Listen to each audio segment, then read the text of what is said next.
La autodeterminación de los pueblos nosotros la respetamos acá.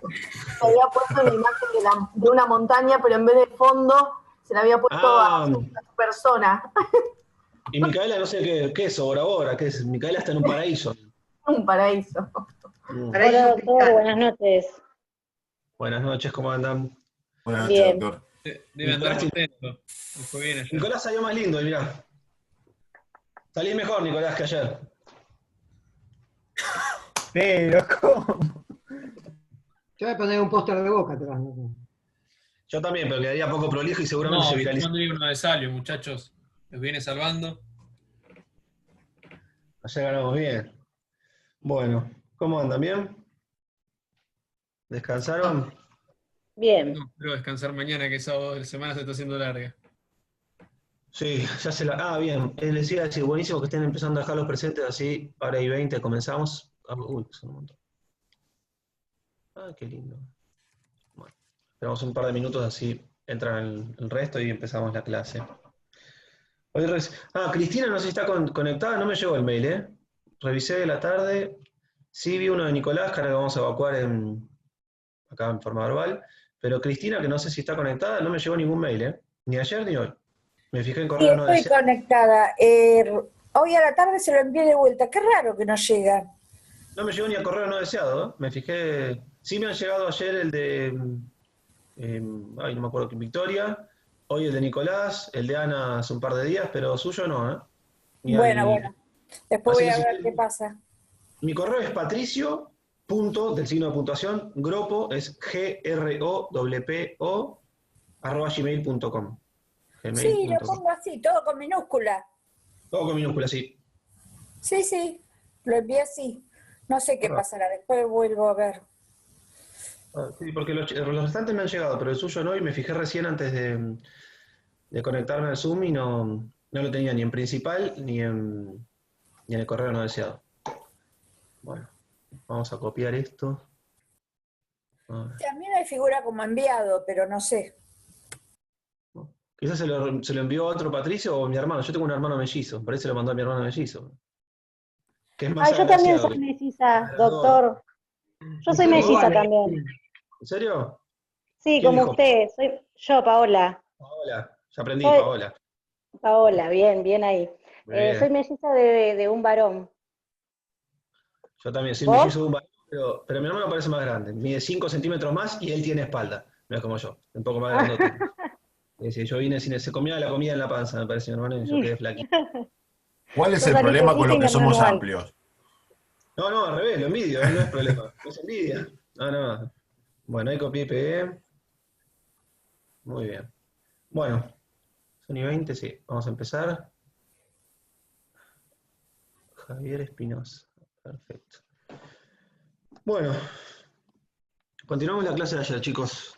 Ayer nos habíamos quedado, lo último que hablamos fue caducidad, artículo 408, que le decía que para que se verifique la caducidad de la prueba confesional, de la prueba de absolución de posiciones, perdón, debían verificarse indefectiblemente 3 recaudos, que era la incomparecencia de quien había ofrecido la prueba, es decir, del ponente, que no haya dejado pliego y que a su vez sí comparezca el absolvente. Para que se pudiera decretar la caducidad de ese medio probatorio, indefectiblemente se tienen que dar esos 3 recaudos. Ese es el único supuesto de caducidad objetiva de la prueba de absolución de posiciones. Nicolás esta tarde me mandó un mail que decía: hola profesor, le hago una consulta respecto a la prueba confesional y sobre la absolución de posiciones. ¿Son lo mismo? Porque leyendo Palacio me surgió la duda. En realidad, lo correcto es decir absolución de posiciones. ¿Por qué? Porque mediante la absolución de posiciones, la parte que le ofrece busca la confesión de la contraria. Entonces, está mal llamarlo como prueba confesional. No obstante, los manuales dicen o prueba confesional o absolución de posiciones. Y que es lo mismo, a los efectos teóricos, ¿no?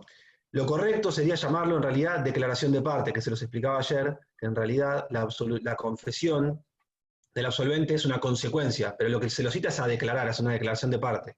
El proyecto de reforma al Código Procesal prevé esta modificación y ya se deja de llamar prueba confesional o prueba de absolución de posiciones para pasar a denominarse declaración de parte. Todavía está en legislatura, veremos si sale o no.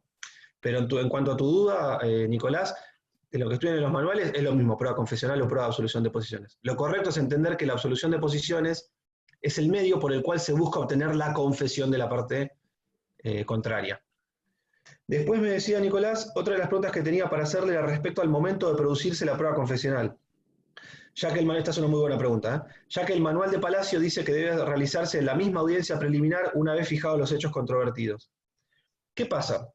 Que esto lo tienen que tener en cuenta. El manual de Palacio está efectuado tomando en cuenta como pauta el Código Procesal Civil y Comercial de la Nación. Bien, nosotros cuando dictamos clases, en principio nos regimos por el Código de Provincia. Cuando queremos hacer referencias al Código de Nación, por una cuestión lógica que acá se litiga en Provincia de Buenos Aires. Cuando queremos hacer referencias al Código Procesal de la Nación, lo hacemos en casos puntuales, como hablábamos ayer del gestor procesal, beneficio de litigar sin gastos, etc. ¿Por qué les traigo esto a debate? Porque Palacio dice, con acierto, que la confesional, la prueba de absolución de posiciones, se debe producir en la audiencia preliminar. ¿Por qué dice en la audiencia preliminar? Si yo les dije que acá se produce en la audiencia de vista de causa, porque en el Código de Nación, que lo habrán visto con la doctora Kirchner, existe una audiencia que se llama audiencia del artículo 360. Es una única audiencia, que ahí se intenta conciliar y si no se toma la absolución de posiciones. En Provincia de Buenos Aires, nosotros tenemos el plan de oralidad que les venía comentando que se está implementando. Acá hay dos audiencias, la preliminar, para intentar conciliar, o en su defecto proveer los medios probatorios, y la vista de causa, donde se producen la prueba de absolución de posiciones, o confesional, y la prueba testimonial. Por eso es que si ustedes lo leen de Palacio, van a pensar que la prueba se produce en la preliminar. Sí, se produce en la preliminar si estamos en Nación. Palacio trata el Código Procesal Civil y Comercial de la Nación. Si estamos en Provincia de Buenos Aires, la prueba de absolución de posiciones se produce en el marco de esta segunda audiencia, que es la audiencia de vista de causa, que es videograbada. ¿Se entendió? Es una muy buena pregunta, sobre todo porque el manual de Palacio es el que usa la mayoría para estudiar, fue el mejor procesalista, a mi juicio. Tengan en cuenta que si tienen un manual viejo, algunas normas han cambiado, caducidad de instancia, algunas cuestiones han cambiado, entonces tengan un código actualizado a mano. La mayor parte les va a servir, pero hay cuestiones que han ido cambiando. Clara me dice... Gracias. Sí. Doctor, disculpe, soy Paola. Hola, O sí. sea que si por el 360 en Nación, si no se llega a una conciliación, entonces Se hace en ahí la la misma absolución. audiencia preliminar Exacto. se da la absolución de posiciones, no es como en provincia. ¿Esa es la única No. diferencia que tiene? En torno a este medio probatorio, sí. Ah, listo, Ahí muchas gracias. De nada. Ahí Clara me pregunta si puedo repetir. Les digo, si ustedes leen Palacio, que es lo que había hecho Nicolás esta tarde, muy bien, que después de mi fea clase de ayer, dijo, voy a estudiar de alguien que sabe, Lino Palacio. Perfecto, muy bien, Nicolás. Dijo, cuando la prueba de absolución de posiciones se produce en el marco de la audiencia preliminar, pero ¿cómo? Si Gropo me dijo ayer que se producía en la audiencia de vista de causa, ya cometí un error. Bueno, en esta no me equivoqué. Me equivoco seguido, pero en esta no. ¿Por qué? En Nación, efectivamente, se produce en el marco de la audiencia esta preliminar. Si no se logra conciliar, se toma ahí la absolución de posiciones, lo cual tiene un poco de razón o de sentido, porque ya están las partes ahí, entonces se puede tomar la prueba confesional. En Provincia de Buenos Aires esto no es así. Palacio, ¿por qué no lo trata? Primero porque no estaba con vida cuando se inventó el protocolo, ya había pasado a mejor vida. Y además porque él trata el Código Procesal de la Nación. En Provincia de Buenos Aires, la prueba de absolución de posiciones se lleva a cabo, se produce en la audiencia de vista de causa. En Nación no existe la audiencia de vista de causa, porque el plan de oralidad para la justicia civil fue una creación del Ministerio de Justicia y Derechos Humanos de la Nación, pero en conjunto con la Suprema Corte de la Provincia de Buenos Aires para la aplicación en los procesos civiles y comerciales de la Provincia de Buenos Aires, no del ámbito nacional. ¿Bien? Doctor, yo le hago una pregunta. Ahora está leyendo el tema, perfecto. Sí. La materia es de Finocchieto y Camps, principalmente, esos autores en Morelo, que es más viejo también, pero como segunda alternativa. ¿Estaría bien? Porque Palacio yo lo leí cuando preparé Teoría General del Proceso y me pasó eso justamente, de que me había no muchas, pero había algunas diferencias. Algunas cuestiones están desactualizadas. Si me preguntan a mí, siempre obviamente cada profesor, como cada abogado de la matrícula, ejerce o no la docencia, tiene sus preferidos, por decirlo de alguna manera. Si ustedes me preguntan, Camps es excelente, el secretario de Corte es excelente. A mí Código Procesal Civil y Comercial comentado, particularmente me gusta el de Gossaini, que si se fijan ahí abajo, esos dos tomos azul y blanco, ese Código Procesal es muy, a mi juicio es muy bueno. Finocchieto es un poco más escueto, es bueno también para estudiar la materia, ni hablar, pero es un poco más escueto que... Es cortito, Finocchieto, es resumido. Sí.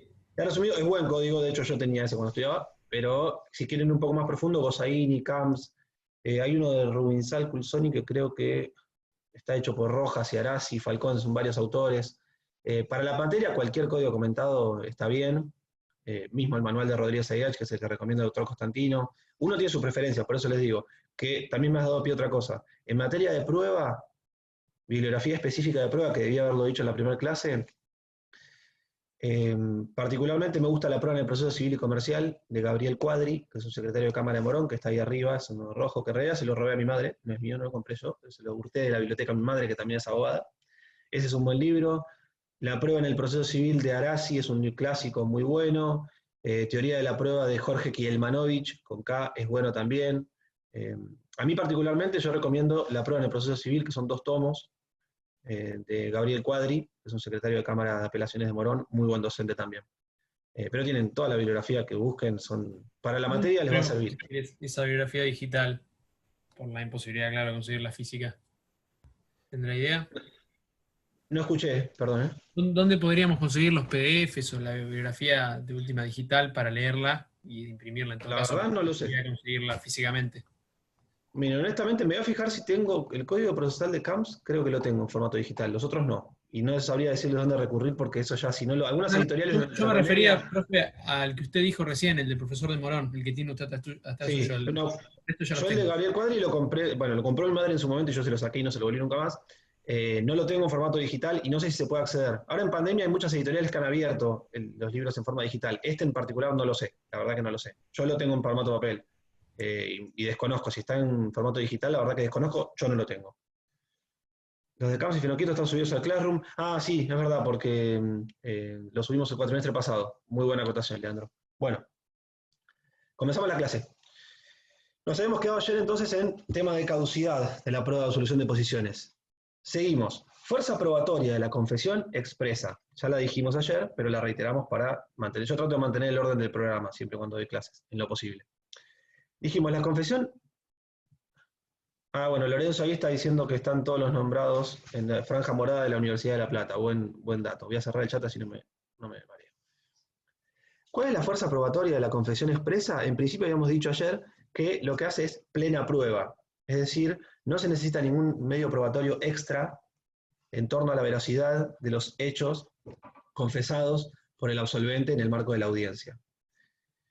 Que tiene una cierta lógica, porque no es frecuente que alguien mienta para perjudicarse, entonces tiene una cierta lógica que haga plena prueba. Si alguien confiesa en forma expresa en el marco de una absolución de posiciones, tiene cierta lógica que haga lo que se dice plena prueba. Ahora bien, ¿qué pasa si hay duda? En caso de duda siempre es a favor del absolvente, es decir, no hace plena prueba, se hace en favor de quien confesó. Y hay 3 supuestos excepcionales en los cuales esta confesión efectuada en forma expresa no va a hacer plena prueba. ¿De dónde surgen? Del artículo 421 del Código Procesal.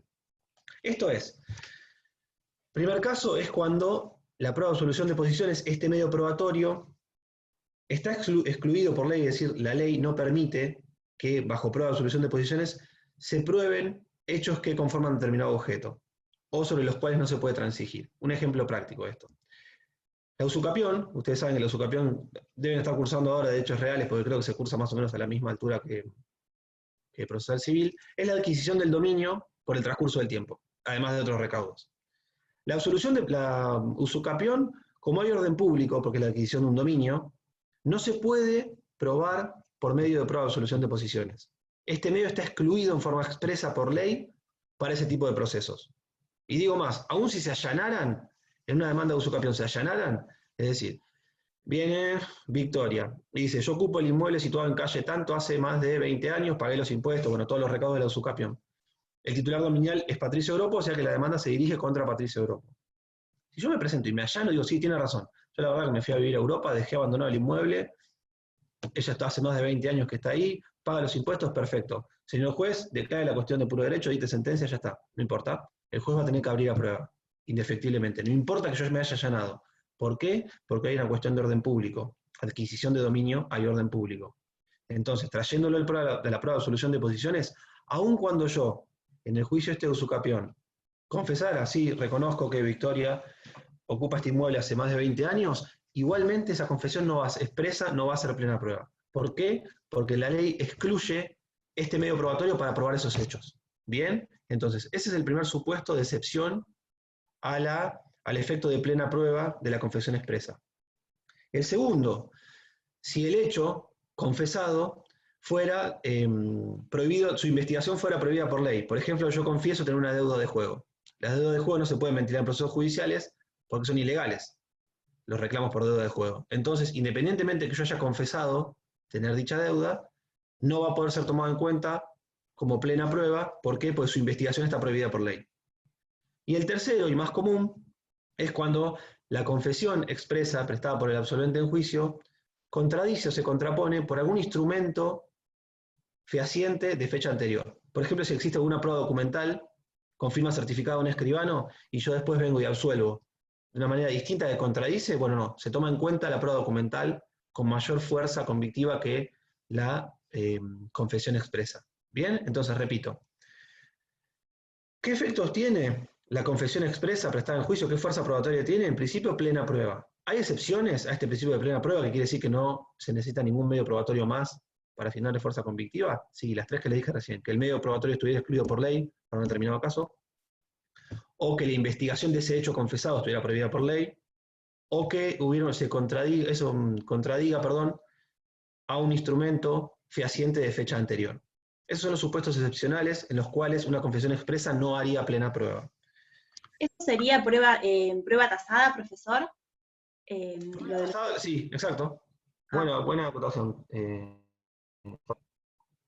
Es un ejemplo de prueba tasada. Siguiente punto. A ver, esperen porque voy a abrir el chat porque no lo mire. A ver si hay alguna página de franja morada, no sé. Siguiente punto. ¿Se puede revocar? Yo confesé y después digo, uy, no, me quiero morir. No quería confesar este hecho. Cuando después lo pensé más en frío en mi casa, después de ver el partido de Boca y ver el gol de Salvio, me quiero retractar. ¿Se puede revocar, retractar? No. En principio es irretractable. Lo que uno absolvió, lo que uno confesó, ese es un buen ejemplo. Por adquisición procesal no se puede retractar. ¿Por qué adquisición procesal? Porque prueba producida en juicio queda incorporada para la causa. Las pruebas no son de las partes, el ofrecimiento de la prueba es de la parte, pero la prueba se adquiere para el proceso. Principio de adquisición procesal, creo que lo nombró Juan Manuel ayer, y yo acoté un par de cosas. Ahora bien, ¿existirían algunos supuestos en los cuales uno podría retractarse o que podría revocarse la confesión? Sí, si se demostrara algún error de hecho esencial, se prueba por incidente, o que hubo ardid o dolo de la contraria para que yo confiese ese hecho. ¿Qué es ardid? Engaño.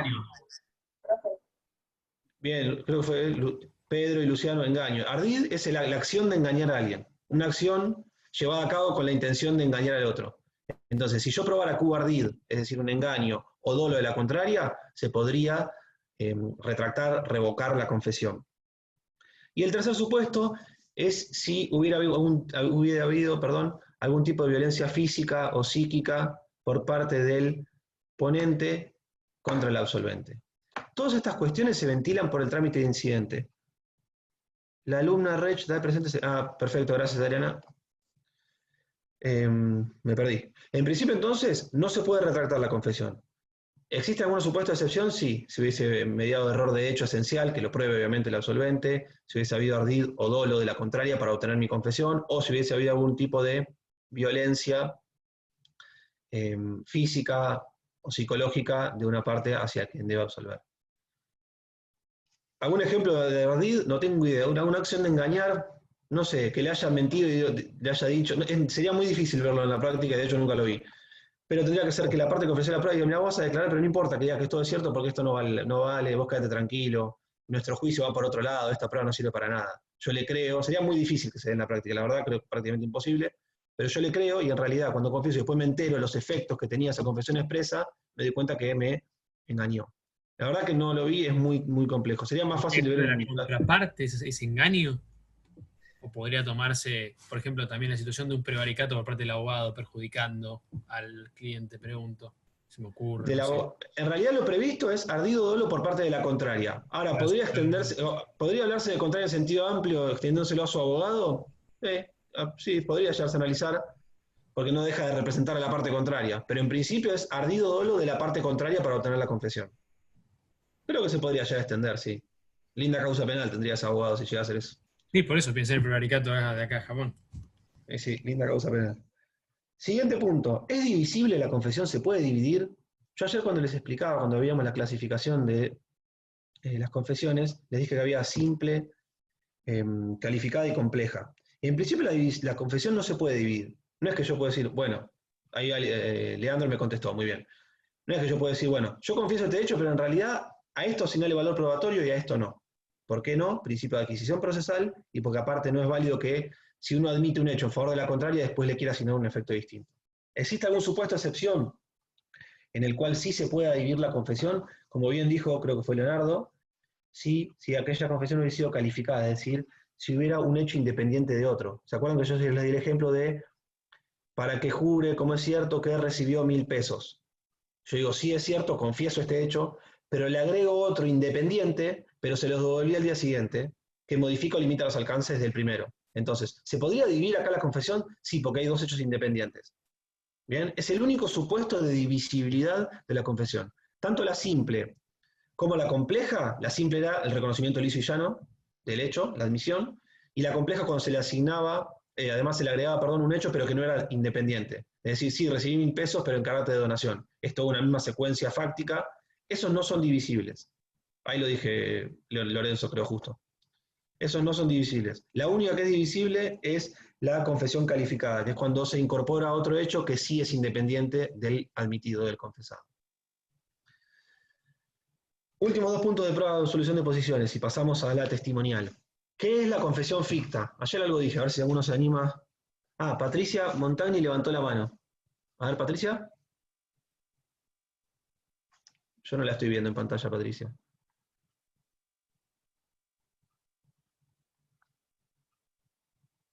Bueno, no sé, me figura levantar la mano. ¿Puede admitirse prueba en contrario? ¿Cómo? ¿Es cuando puede admitirse prueba en contrario? Sí, no. Ese es el... Bien, no. Vamos de un comienzo. ¿Qué es la confesión ficta? Cuando se cita al absolvente para que comparezca a absolver posiciones, valga la redundancia, se lo hace bajo, yo les decía que el emplazamiento se hace bajo por cédula. ¿A qué domicilio? Rápido. ¿Real o constituido? Real o constituido. Depende. A ver, bueno, a ver, Fabiola, que había hablado. Depende si actúa con... Depende si, o sea, cómo está litigando. Bien. ¿Más específico? Depende del poder. Depende si actúa con patrocinio o apoderado. A ver, Javier, muy bien. Si actúa con patrocinio, ¿a qué domicilio dirijo la cédula? Real. Al constituido. Al constituido. Si es con patrocinio letrado, va al constituido. ¿Por qué? Porque yo litigo por derecho propio asistido por un abogado. Si es con patrocinio letrado, la cédula se dirige al constituido.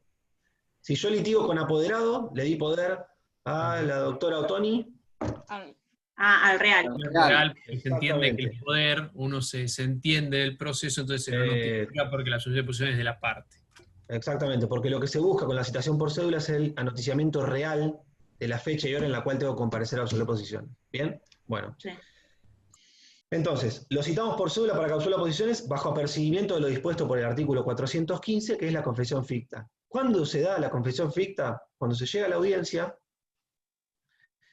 y quien debe absolver o no se presenta sin causa justificada, es decir, sin acompañar un certificado médico, o se presenta y se rehúsa a contestar, o se presenta y contesta pero con evasivas. Esos son los 3 supuestos que habilitan lo que se llama la declaración de confesión ficta. ¿Qué efectos tiene la confesión ficta? Iguales que la expresa, pero con una diferencia que es la que dijo Cristina al comienzo, que es que la expresa no es necesario ningún otro medio probatorio, en principio, salvo algunas excepciones. En cambio, la confesión ficta sí admite, sí puede ser desvirtuada por prueba en contrario, es decir, que el juez al momento de sentenciar analiza la confesión ficta, pero en conjunto con los restantes medios probatorios, ¿bien? Que pueden llegar a desvirtuarla. Por eso que no tiene la misma fuerza convictiva que una confesión expresa. Bien, entonces reitero. ¿Cuándo se da el supuesto de confesión ficta? Cuando el absolvente debidamente citado no compareciere sin justa causa, o compareciere y se rehusara a contestar las posiciones, o contestara con evasivas. ¿Cuáles son los efectos que tiene esta confesión ficta? Los mismos que la expresa, con la diferencia que el juez la tiene que analizar en conjunto con los restantes medios probatorios y se admite prueba en contrario, es decir, puede ser desvirtuada por los restantes elementos de prueba y constancias que obren en la causa. Última cuestión relativa a prueba confesional es lo que se llama confesión extrajudicial, que ayer también lo nombré, y hoy lo repito rápidamente. ¿Qué es la confesión extrajudicial? A ver, ¿quién se anima? Se realiza la absolución de posición fuera del juzgado en una situación donde el juez pueda tener conocimiento, pero no tiene el efecto Fuera del proceso sería. Pero no necesariamente una absolución de posiciones. Exacto. No tiene que ser Exacto. formalmente Bueno, Bien. una declaración. una afirmación y que después niegue o acepte, sino que lo puede Bien. confesar de otra manera. Miren, me dio pie para volver a la pregunta que me había hecho Nicolás por el mail y para que vean que, sin perjuicio que parece una impresión terminológica, no lo están. No es una absolución de posiciones prestada fuera de un juicio. ¿Por qué? Porque la absolución de posiciones es un medio probatorio, como tal, se produce en el marco de un proceso. Yo entendí lo que quiso decir Juan Manuel es una confesión prestada fuera de un juicio que se quiera hacer valer en él. Acostúmbrense siempre a hablar con propiedad. ¿Qué es la confesión extrajudicial? Es la confesión prestada fuera del marco de un proceso judicial. Por eso nunca podría llamarse absolución de posiciones. ¿Por qué? Claro, Porque claro. la absolución fue una expresión terminológica, se entendió lo que quisiste decir, Juan Manuel. No, sí, pero tiene lógica porque si vamos a hablar que la confesión no es lo del proceso, sino que es la solución de posición, sería lógico que la confesión fuera lo que fuera fuera del proceso. Tiene lógica. Alma. No lo pensé en el momento. Juan Manuel, te pedí el otro día que no lo cortes, por favor. No, está bien. No seas malo. Está bien, Ana. Igual me gusta que intervengan. ¿eh? O sea, que a mí me gusta ampliar el espectro y que hablen ustedes. Ya dije, mientras yo pueda descansar, mejor. Así que pueden hablar tranquilos. Yo les voy dando la palabra. Entonces, ¿qué es la absolución de posiciones? Es el medio probatorio mediante el cual uno busca obtener una confesión. Entonces, volviendo. ¿Qué es la confesión extrajudicial? Es aquella prestada frente a la contraria, su representante o un tercero, fuera del marco de un proceso judicial, pero que pretende hacerse valer dentro de un proceso judicial. ¿Bien?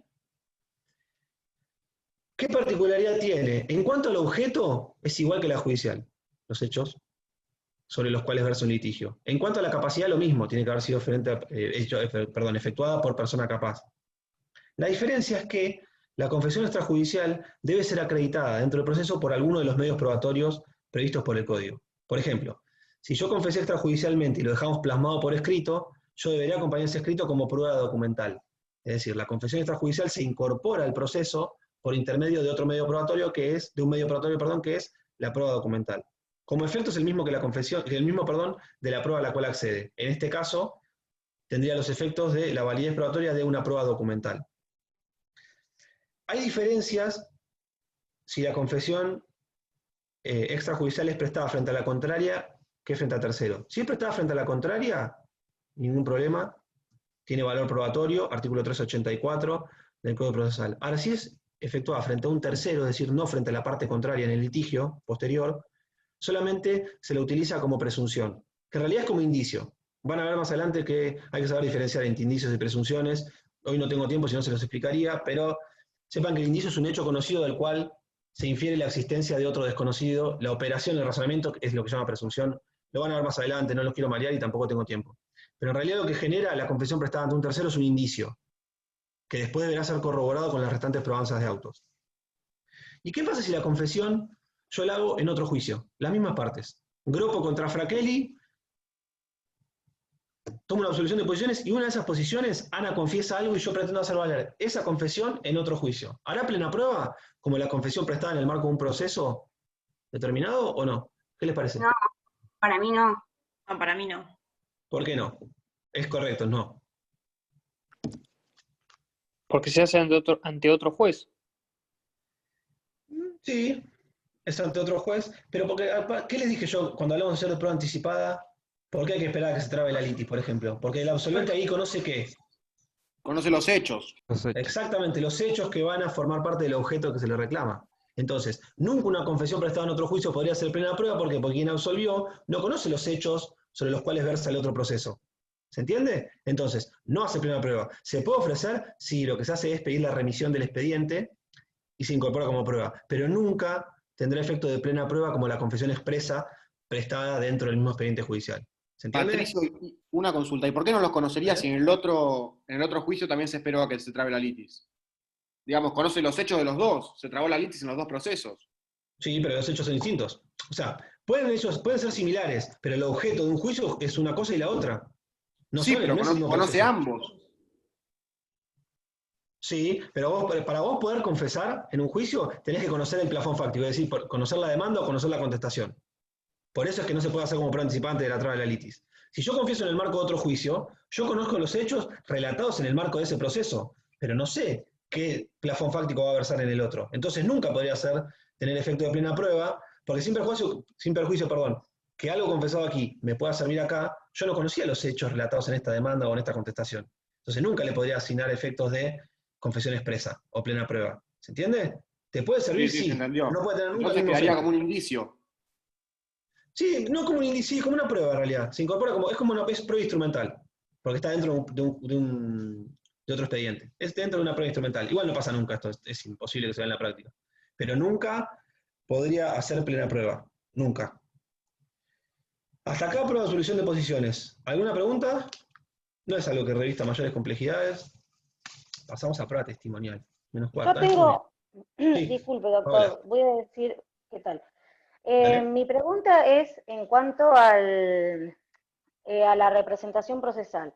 Por ahí es una duda burda, pero bueno, me la quiero sacar ahora. Cuando el letrado es patrocinante, sé que el escrito se redacta en primera persona, por ende es un asistente técnico, digamos, de la parte. Bien. Digamos que en ese caso no habría una representación procesal, como sí hay, digamos, cuando el letrado es apoderado, o en sí hay representación procesal, en eso, estoy trabada en eso. O sea, perdón. por apoderado, sí. Sí, no, termina. No, quiero saber eso. En el caso del letrado patrocinante, como se actúa por derecho propio, digamos, ¿no? Digamos, no hay una representación procesal, porque así lo dice el código, pero no sé si es así. Bien. Yo pensé que era una pregunta de absolución de posiciones, por eso estaba esperando, digo, a ver dónde va a llegar a... No, me quedé con eso yo. Entendido, perfecto. ¿Qué pasa?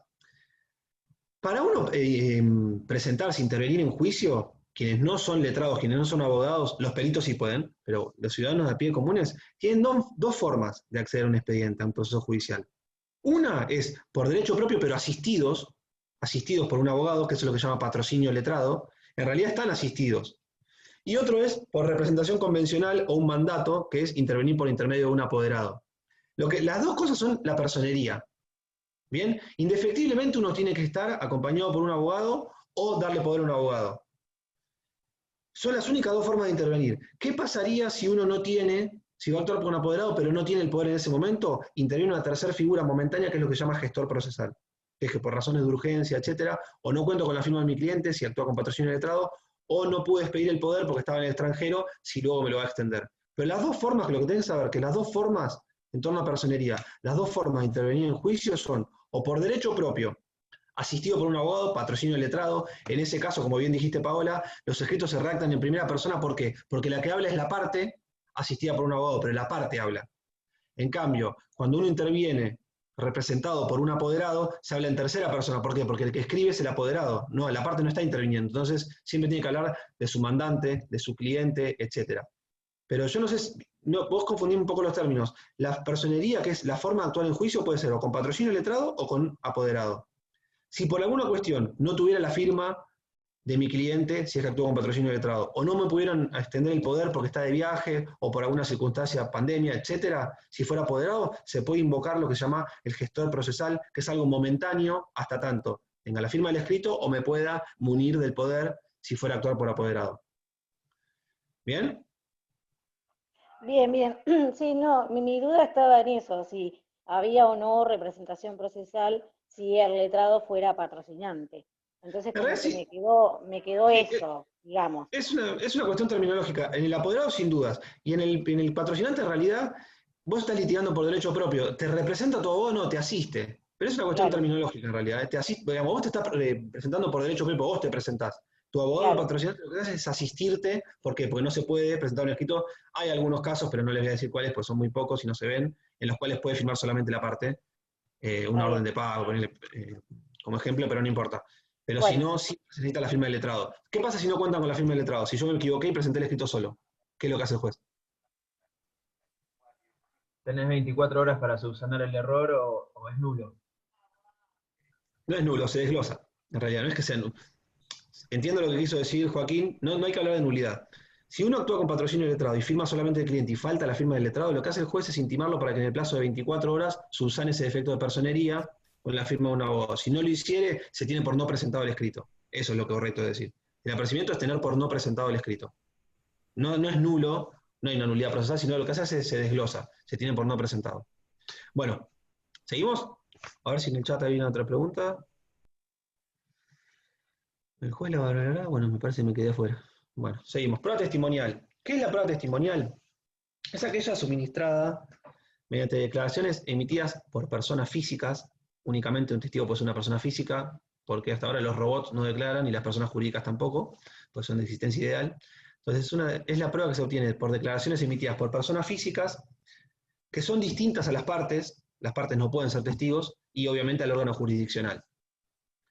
¿Sobre qué declara un testigo, este tercero ajeno al juicio? Sobre hechos pasados, percibidos a través de sus sentidos, o que le llegaron a conocimiento, que ahora vamos a ver que llama testigo de días, o que llegaron a su conocimiento por el relato de un tercero, de otro tercero. Bien, entonces, el testigo declara sobre la verdad de hechos pasados, percibidos a través de sus sentidos, o por conocimiento de carácter referencial, que es cuando otra persona le relata lo acontecido. Bien, vamos a ver que hay un efecto probatorio en un sentido y en otro. ¿Qué es lo que se llama testigo técnico? El testigo técnico es aquel tercero ajeno a las partes y al órgano jurisdiccional, pero que tiene conocimientos específicos respecto a los hechos sobre los cuales declara. ¿A alguno se le ocurre un caso de un testigo técnico? Un perito psicológico. ¿En qué caso? Un psicólogo. En el taller que dijiste el otro día. Yo dije un taller, no me acuerdo ni qué hablé. Ana, Un perito accidentológico. Un accidente de tránsito. Psicológico en una insanía. No es perito. A ver, No es perito. Adriana había hablado. ¿Adriana? En un accidente de tránsito un testigo presencial que sea ingeniero mecánico. Exacto. A ver, ¿cuándo un testigo va a ser técnico? Voy a poner otro ejemplo distinto. Si yo soy ingeniero civil o arquitecto, voy caminando por la calle y se desprende un pedazo de mampostería y cae ocasionando algún daño en un auto. El dueño de ese auto me cita como testigo. ¿Por qué yo voy a ser un testigo técnico? Porque yo presencié los hechos a través de mis sentidos, a través de mis ojos, soy testigo, y soy técnico porque tengo conocimientos específicos sobre la materia sobre la cual voy a declarar. Siendo arquitecto, conozco mejor que un ciudadano de a pie lo que voy a declarar. El caso que decía Adriana, en un accidente de tránsito, si colisionan acá en la esquina de mi casa, no voy a dar la dirección por si después de Zapran me vienen a tirar piedras, por eso nunca la doy, siempre doy una dirección falsa. Si chocan en la esquina, y justo en la esquina estaba Franco Pellerano, que fue un alumno acá de la cátedra, que es perito mecánico, con el cual compartimos disertación el otro día. Franco, que es perito mecánico, ve esos hechos, él va a ser citado a declarar como testigo, y él es un testigo técnico. ¿Por qué? Porque además de declarar lo que vio, tiene conocimientos específicos sobre esa materia. ¿Bien? Eso es la figura del testigo técnico. No necesariamente que sea profesional. Yo soy abogado y si voy por la calle caminando y veo un accidente de tránsito, no voy a ser un testigo técnico. ¿Por qué? Porque no tengo idea. Bueno, puedo tener una idea por ser secretario hace muchos años, pero no tengo conocimientos específicos de esa materia. O si presencio la caída de mampostería de un balcón, no soy testigo técnico. ¿Por qué? Porque soy abogado, no arquitecto, independientemente de tener un título universitario. Entonces, muchas veces se confunden eso. No es un profesional universitario con algún título, sino alguien que, en relación a los hechos sobre los cuales debe relatar, sobre los cuales se debe expedir, tiene un conocimiento específico sobre esa materia. Ejemplo del arquitecto en el caso que le decía, el buen ejemplo que dio Adriana en el caso de un perito mecánico, si presencia a través de sus sentidos un accidente de tránsito. Profe. Sí. ¿Y tiene que demostrar de alguna manera que tiene ese conocimiento? No demostrarlo, pero sí tiene que denunciarlo. Cuando ahora vamos a ver que cuando se hace lo que se llama interrogatorio preliminar, que es declarado por la general de la ley, se le pregunta nombre, edad, domicilio, estado civil, profesión. Ahí él va a decir, soy perito mecánico, soy arquitecto. Entonces no es que no tiene que acompañar el título, pero sí lo tiene que denunciar dentro de la general de la ley cuando se lo interroga al comenzar la audiencia. ¿Hay alguna limitación en cuanto a los hechos sobre los cuales se debe expedir un testigo? En principio no hay limitación. Hay algunos supuestos, como por ejemplo matrimonio, que no se puede expedirse sobre testigos, pero en principio no hay limitación sobre los hechos que relata.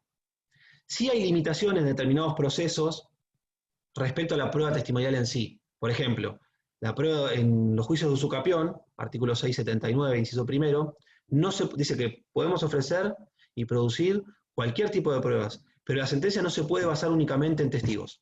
Entonces, hay una limitación de orden del legal. ¿Puedes ofrecer testigos? Todos los que quieras, no, 5, porque es un juicio sumario. Pero la sentencia no se va a poder basar únicamente en testigos. Indefectiblemente, deberemos producir otros medios probatorios que acrediten mi relato de hechos en la demanda o contestación, lo que sea. ¿Qué pasa con los documentos firmados en blanco? Los documentos firmados en blanco tampoco pueden ser probados únicamente por testigos, salvo que existiera principio de prueba por escrito. Y en los procesos de ejecución de sentencia, otro supuesto común es que tampoco se pueden probar por testigos, sino por constancia del expediente o documentos emanados del ejecutante. ¿Qué es una ejecución de sentencia? Ustedes, cuando un proceso tiene el discurrir normal, el modo normal de terminación es la sentencia definitiva.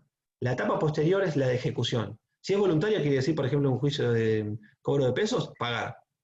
Si no hay ejecución voluntaria, se pasa a lo que se llama ejecución forzosa, que lo van a ver creo que conmigo en la segunda parte, que es rematar un bien, etc. Esa etapa de ejecución de sentencia, el marco de defensas que tiene quien perdió, a quien se le va a ejecutar la sentencia, es mucho más acotado.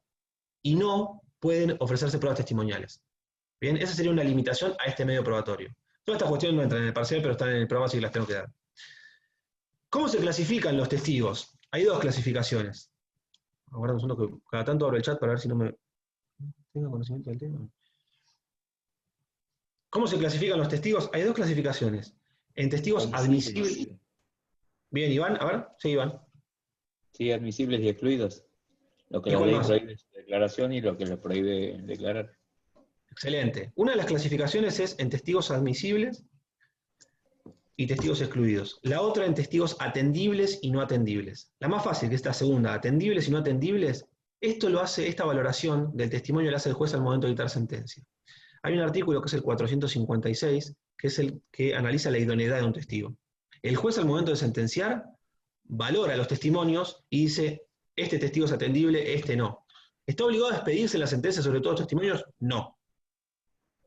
Si lo considera atendible, es decir, la declaración de este testigo me parece verosímil, veraz, y está corroborado con otras pruebas, lo va a considerar atendible, lo va a incorporar en su sentencia. Si le parece que no, no tiene obligación, puede hacerlo, pero no tiene obligación de expedirse. El único medio probatorio que el juez está obligado a ponderar, por sí o por no, pero a ponderarlo, a tratarlo en la sentencia, es la prueba pericial. La prueba pericial, indefectiblemente, el juez se tiene que expedir en la sentencia. Las restantes pruebas no. Si quiere las nombra, si no quiere no. Eso ténganlo en cuenta, lo van a ver cuando vayan a periciar con el doctor Ferrán y suele ser materia de examen. La prueba pericial es el único medio probatorio que sí o sí, sobre el cual sí o sí se tiene que expedir el juez en la sentencia. ¿Se puede apartar de lo que dijo el perito? Sí, pero lo tiene que nombrar y fundarlo. Bien, las restantes pruebas producidas en auto, el juez las puede tomar en cuenta o no en la sentencia, y si no las toma en cuenta no tiene que decir por qué no tomé en cuenta un testimonio, por ejemplo, o por qué no tomé en cuenta una prueba de informes. La única es la prueba pericial. ¿Bien? Leonardo, no sé si me aplaudió o me iba a hacer una pregunta. No, las dos. Una consulta. ¿Tiene que nombrar la pericial porque al ser ciencias ajenas a la ciencia jurídica tiene que...? Porque lo dice el código. Exactamente. Obviamente es porque se supone que el perito tiene conocimiento específico que el juez no tiene, por eso se recurre a una prueba pericial. Y esto estaba, no me acuerdo el número, fue 474, que es la fuerza probatoria. 474 del Código Procesal. El juez está obligado... Con el derecho externo que explicaba el otro día, cuando el juez no estuviera obligado a conocer de normas extranjeras o de derecho comparado a otros países, en ese caso... No es lo mismo. ¿También? No. No es lo mismo. En realidad el derecho extranjero hay que probarlo. Es carga de quien lo alega probarlo, porque el juez no está obligado a conocerlo. Pero no tiene que ver con lo que yo estoy hablando ahora. Lo que estoy hablando por eso. A eso me refería, como carga de la prueba probarlo, ¿el juez tiene que expedirse sobre esa prueba que genera la parte o no? ¿Puede tomarla sin justificarla en la sentencia definitiva? La prueba esa podrá tomarla o no tomarla. La única prueba que está obligado, no a tomar porque me puedo apartar del dictamen pericial, pero que estoy obligado a expedirme, ¿por qué lo tomo en cuenta o por qué lo dejo de lado? Es la pericial. Las restantes pruebas de autos, el juez puede adoptarlas o no y no está obligado a manifestarlo en la sentencia. La pericial sí, está obligado a decir... Sí, que es lo que pasa siempre, si toma en cuenta la opinión del perito. ¿Por qué pasa siempre? Porque los peritos se expiden sobre cuestiones que son ajenas a las personas comunes, entre ellas los jueces. Entonces es muy difícil que se aparte de lo dictaminado por un perito. Podría hacerlo, sí, pero tiene que fundarlo y tiene que decir por qué. Las restantes pruebas no está obligado. ¿Bien? La otra clasificación de testigos es la que bien decía Iván, en testigos admisibles o excluidos. En principio, toda persona mayor de 14 años puede ser citada como testigo, puede declarar. Esa es la regla general.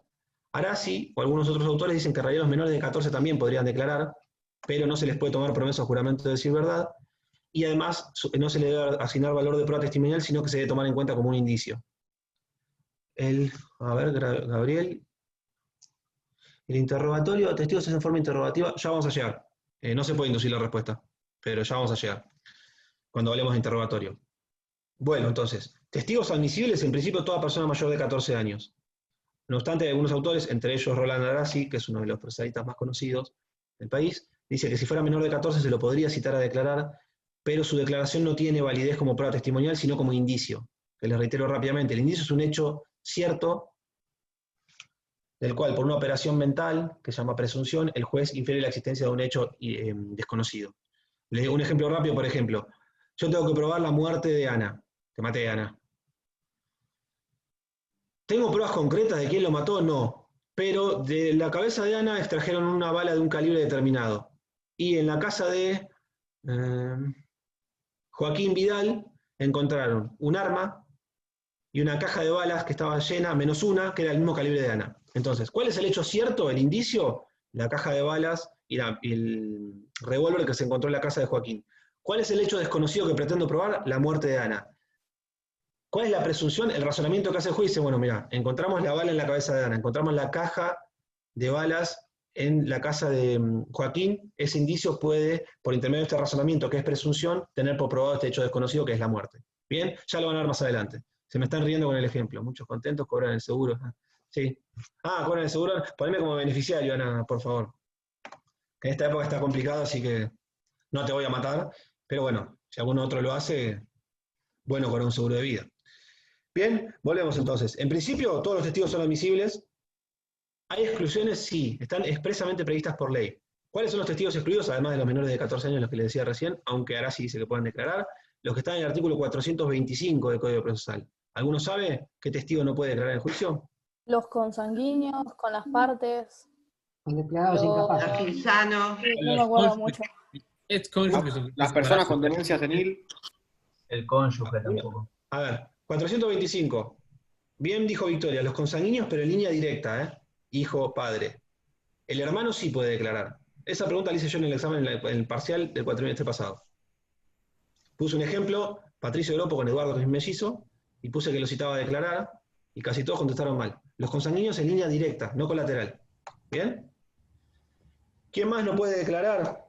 El cónyuge no puede declarar, es un testigo excluido. Si está divorciado, tampoco, salvo que sea para un reconocimiento. ¿Cómo? El cónyuge y el ex cónyuge. Por eso, el cónyuge no puede, y si estuviera divorciado tampoco puede, salvo que sea para reconocer firmas. Si es al solo efecto de citarlo para que reconozca una firma en un documento, sí puede ser citado. Eso también creo que la comisión de la mañana preguntó algo parecido. Si el padre y el hijo trabajan juntos y ambos quieren salirse de testigos, ¿no se puede? No. Y es más, cuando se le leyeran la general de la ley, seguramente te la impugnarían. ¿Por qué? Porque ahora vamos a ver, la general de la ley se pregunta sobre varias cosas, entre ellas si tenés interés directo en el pleito, y en ese caso tendrían interés directo. Entonces tampoco podría declarar, no tendría fuerza convictiva ese testimonio.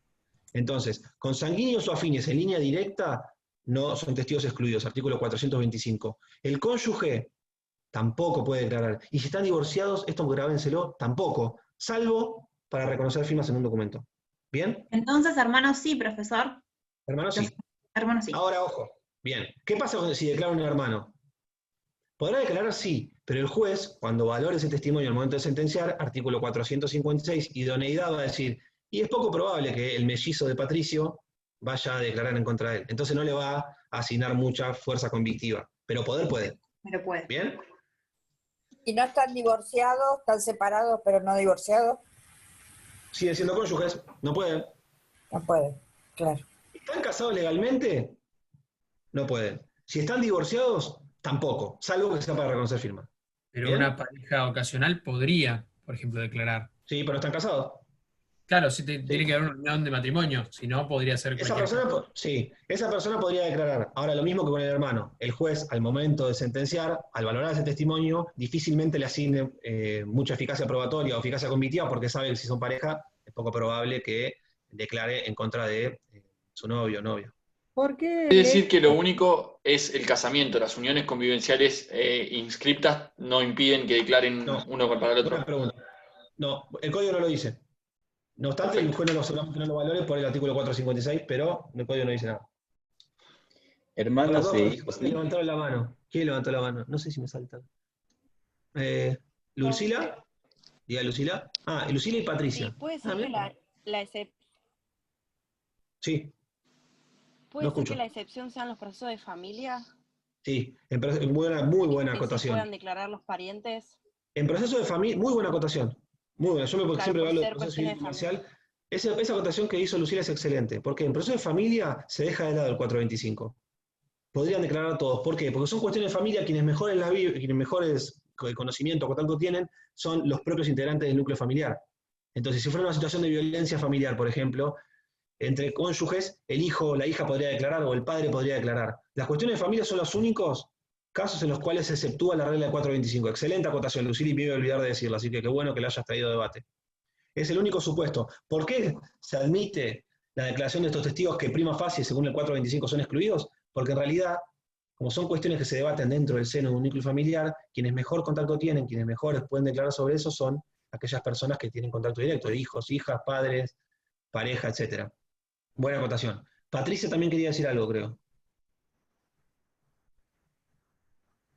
Bueno, lo que dijo Paola no es como Eso el del cónyuge. 711 igual del Código Civil y Comercial. Si tiene 2 años de convivencia, pueden registrar la unión convivencial en el registro y tiene algunos derechos. Pero en realidad no creo que se pueda asemejar al cónyuge y el Código Procesal no está reformado y no lo dice. Así que, en principio, es un testigo excluido. Patricia, ¿querías decir algo o porque veo que está la manito levantada? ¿No? Bueno, Yo te quiero hacer una pregunta, Patricio. Tengo puesto acá en el 425 como testigo excluido no los abuelos ni el cónyuge. Claro, no pueden declarar. Los abuelos tampoco. Abuelo, no, porque es línea directa. Es consanguíneo y línea directa para arriba. Y el cónyuge tampoco lo dice el código de forma expresa. Gracias. De nada. Número de testigos. ¿Seguimos? Bien. Número de testigos. ¿Cuántos testigos se pueden ofrecer? Sí. Perdón. Puede ser que otro de los excluidos, no sé si está bien, lo leí, pero que sean los testigos de un instrumento público o algo así. Eso es en realidad, ese es un buen ejemplo también. Pero en realidad son testigos excluidos, mira, me lo iba a olvidar ese también. Son testigos excluidos no en forma legal, sino en razón de un acto determinado. ¿Por qué? En principio la regla como testigo excluido son los del 425. Pero puede ser que en razón de un acto determinado, por ejemplo el caso que dijo Victoria que debe traer a debate, el juez no permita declarar. ¿Qué pasa? Un instrumento público, como dijo Victoria, fue suscrito en presencia de 2 testigos, Javier y Karen. ¿Bien? Si después en un proceso se intenta controvertir lo que se dijo en ese instrumento público, un caso de testigo excluido serían esos 2 testigos. ¿Por qué? Porque estarían declarando en contra de lo que hicieron dentro del marco de un instrumento público. Entonces, ¿es una exclusión legal? No. Es una exclusión en razón de un hecho en concreto. Es un buen ejemplo que trajo Victoria. Entonces, no serían testigos excluidos per se, como son los menores de 14, como son los consanguíneos o afines en línea directa, o el cónyuge, sino que sería un testigo excluido, pero en razón de un hecho en concreto, que es la prueba de alguna violación dentro del marco de la suscripción de un instrumento público. Esos 2 testigos o el escribano no pueden ser citados como testigos, porque tendrían que estar declarando, autoincriminándose. ¿Bien? Serían excluidos porque su declaración implicaría decir, bueno, antes mentí. No era el que estaba firmando, no era Juan Manuel, era otro. ¿Entiendes? Se estarían autoincriminando. Entonces, es un testigo excluido y ellos mismos podrían excusarse de declarar. ¿Bien? Si ataco el instrumento, ¿sí podrían declarar o no? Si yo, por ejemplo, ataco de falsedad o de malicia al instrumento público, que tiene valor de prueba más, ¿tampoco pueden declarar? No, porque es un testigo excluido. Es más, ellos mismos se podrían excusar de declarar. ¿Por qué? Porque declarar implicaría que ellos se autoincriminen. Si yo como escribano digo, el que firmó fue Leonardo, y vos me dices un juicio después y dices, no era Leonardo el que firmó, era Luciano. Si yo cito al escribano, el escribano entonces ¿qué hizo? Actuó de mala fe. Si lo citamos como testigo, implicaríamos que si él tiene que decir verdad, se tendría que autoincriminar, porque tendría que reconocer que dio fe sobre la firma de una persona que no era tal. Por eso son testigos excluidos en razón de ese hecho puntual.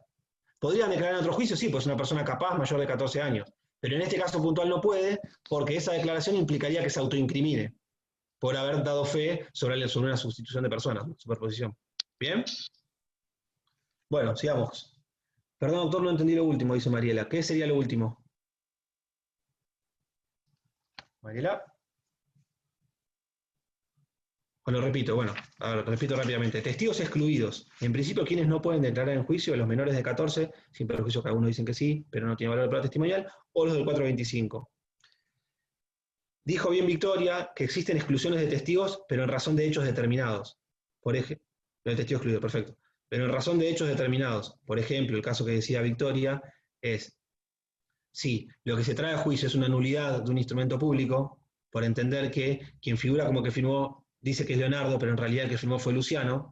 Testigos excluidos en este caso serían el escribano y, por ejemplo, los dos testigos que se utilizaron ahí. ¿Por qué son testigos excluidos? Porque su declaración, si ellos dijeran la verdad, podría llevar a una autoincriminación. Si ellos dijeran, no, sí es cierto, firmó Luciano, se estarían autoincriminando, porque dieron fe sobre algo que fue mentira. Firmó Leonardo diciendo que era Luciano. Nunca va a poder declarar una persona porque estaría autoincriminándose. Lo vamos a ver ahora, es uno de los supuestos de exclusión, o de excusación, perdón, a declarar. En principio es una carga decir la verdad, salvo dos cuestiones, una de ellas es autoincriminarse. Por ende, sería un testigo excluido en razón de ese hecho en concreto, que es, en este caso, el instrumento público. ¿Bien? Número de testigos. ¿Cuántos testigos se pueden ofrecer? A ver, Lorenzo ya me lo contestó. El proceso... 12. Sí. El proceso ordinario, ordinario son 12. En sumario. Bien, Y por número de petición testigos. expresa y fundada puede pedir una ampliación. Muy bien, Lucila. En principio, el número de testigos es, si es un proceso de tipo ordinario, se pueden ofrecer 12 testigos. Si es un proceso sumario, o sumarísimo, es hasta 5 testigos. No obstante ello, si quien lo ofrece dice, tengo un montón de testigos que son válidos, puede ofrecer más, y el juez decidirá si amplía o no. O si lo tiene presente para una vez producidas las restantes las testimoniales, dispuestas. ¿Bien? Pero entonces, en principio, el número de testigos es el máximo, en ordinarios es 12, en sumarios, en sumarísimo, 5. ¿Se pueden ofrecer más? Sí. Y el juez valorará si lo admite o si posterga esas declaraciones para una vez producidas las 5 primeras. ¿Bien? Se puede también ofrecer en carácter sustituto o como suplente serían hasta 3 testigos. ¿Para qué es esto? Yo ofrezco 5 testigos, pero ofrezco 3 más para el caso de que alguno de los primeros 5 o fallezca, o se ausente, o se enferme, etc. ¿Se puede hacer eso? Sí. Y entonces quedan como si fueran un banco de suplentes. Si los primeros ofrecidos, los primeros 5, si es un proceso sumario, alguno de ellos no puede declarar, se cita a alguno de los que están ofrecidos como sustitutos. ¿Bien?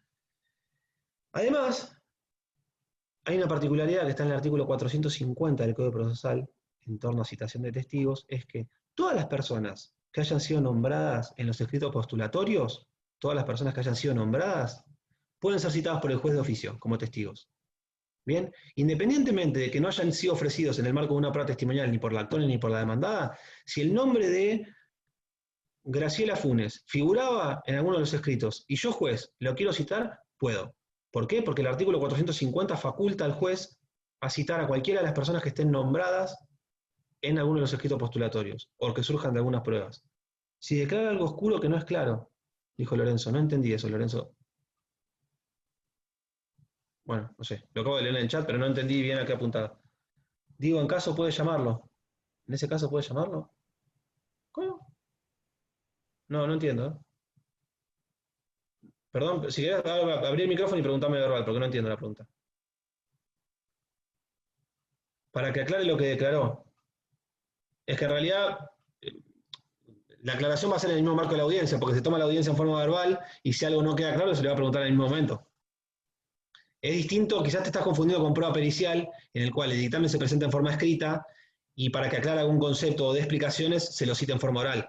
Pero en el marco de una audiencia testimonial, salvo que haya sido declarado por oficio, que vamos a ver algunos casos, si hay algún concepto que no queda claro o que es oscuro, alguna de las partes podrá repreguntar o ampliar si es la misma parte que ofreció la prueba, o el juez podrá preguntarle o pedirle que la declaración pertinente. Pero llamarlo en realidad está en la misma audiencia. Se hace todo en el mismo marco de la producción de la prueba, que es la audiencia de vista de causa. Mi consulta iba en base a que si el testigo, por ejemplo, en los juzgados que no están adheridos a Justicia 2020, no siempre declaran ante el juez. Si el juez después en la declaración, en el acta que se hace, lee algo que le parece claro, puede volver a llamarlo para que aclare lo que está leyendo. No, perfecto, ahí te entendí, está bien, sí, podría hacerlo. De hecho, lo que se hace es se edita lo que se llama medida para mejor proveer dentro del marco del artículo 36, son las facultades ordenatorias de los jueces, se cita a ese testigo y se lo interroga, o se le pide que aclare. Claro, está bien eso. Eso en el marco de cómo era el proceso judicial hasta la implementación del plan de oralidad. Ahora, como es todo en forma oral, ese tipo de aclaraciones se hacen in voce en el mismo marco de audiencia.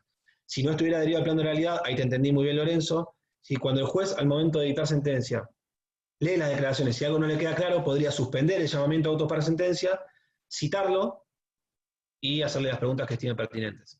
¿Bien? Fenomenal. ¿Se puede oponer? Sí. Yo tengo una duda sobre un término que figuró en la lectura que me surgió duda, digamos, si se aplica o no. Cuando dice testis unus, testis nullis, te sale testigo único, ya lo vamos a ver. Sí, lo vamos claro, a ver. ¿lo vemos después? Lo vamos a ver después.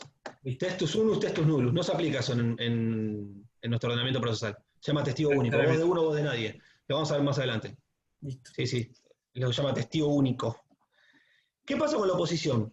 Una vez ofrecido la prueba testimonial por cualquiera de las dos partes, ¿cuándo se ofrece la prueba testimonial? Depende del proceso, ¿no? Si es ordinario o sumario.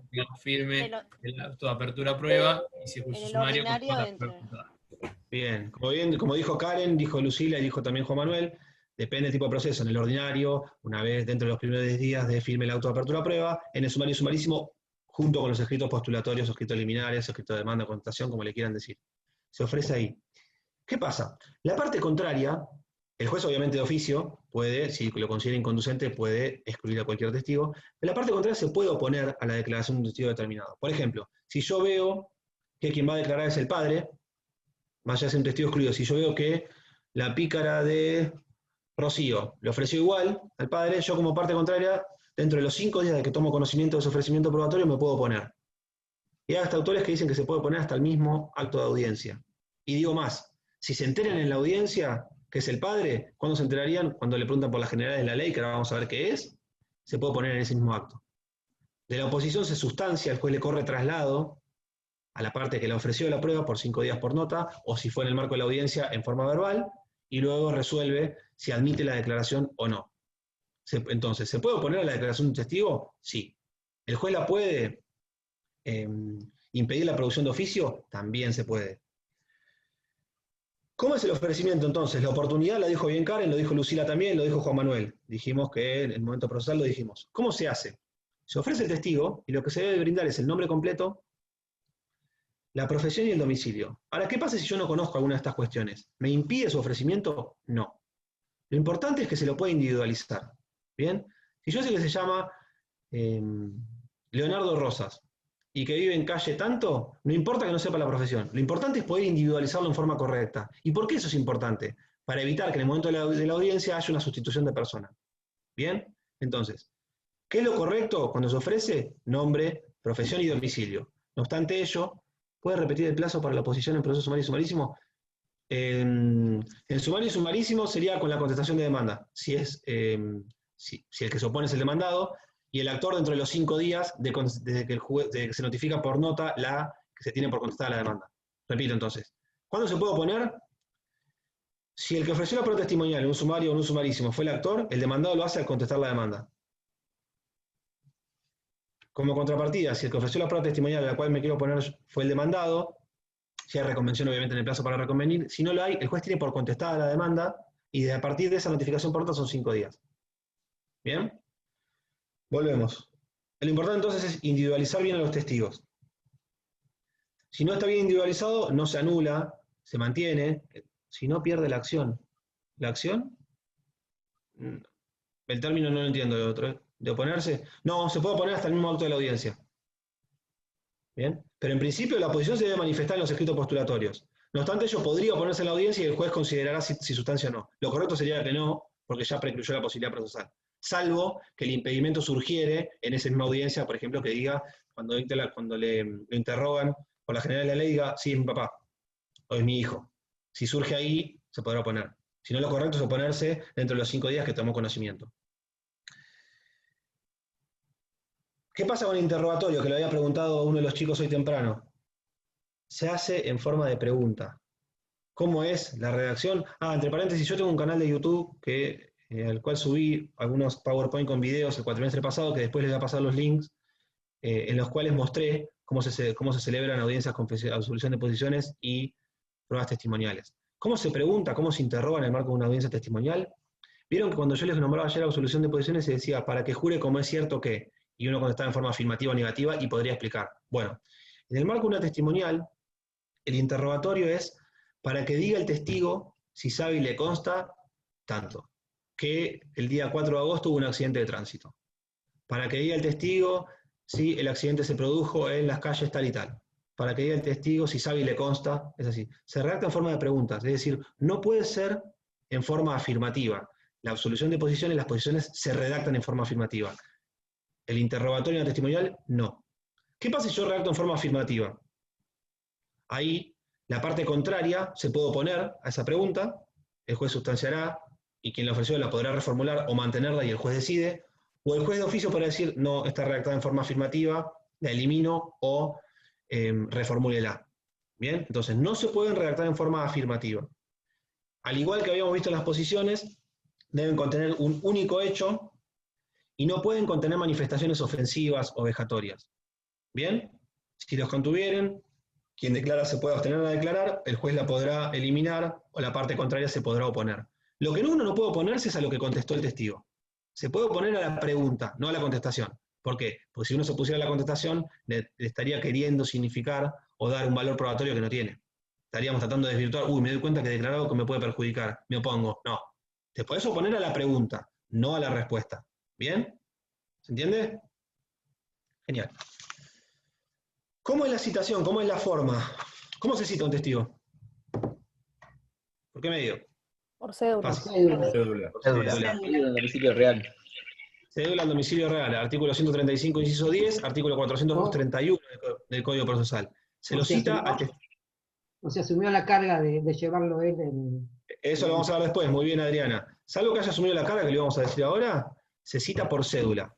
Que no hay que hacer. Que no hay que hacer. El libro nunca jamás va a asumir la carga de hacer comparecer a un testigo por las dudas.